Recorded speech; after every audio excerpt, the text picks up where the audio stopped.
मैं 2 ही योजनाओं का आपको उदाहरण देना चाहता हूं।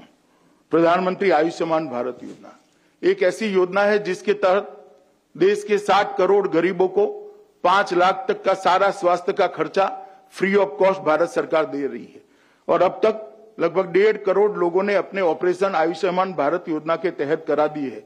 मगर दुर्भाग्य की बात है कि बंगाल के एक भी व्यक्ति इसमें ऑपरेशन नहीं कर पाई।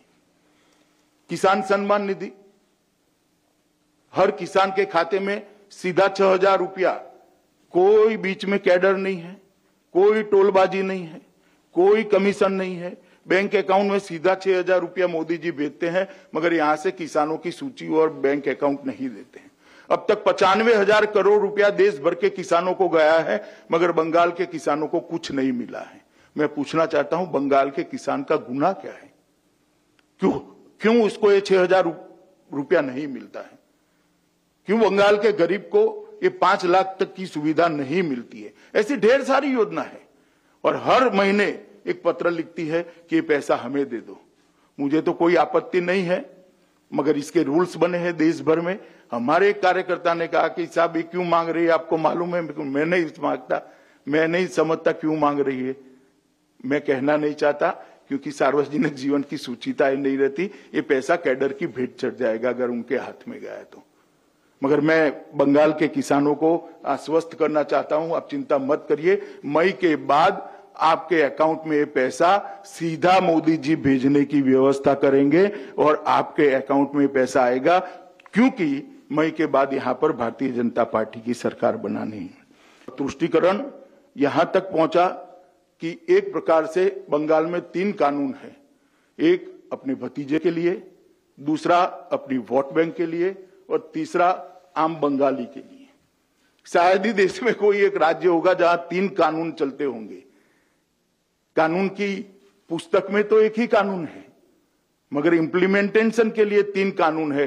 भतीजे के लिए अलग है, अपनी वोट बैंक के लिए, वोट बैंक से आप समझ ही रहे हो मैं क्या कह रहा हूं, और बंगाल की जनता के लिए एक अलग कानून है।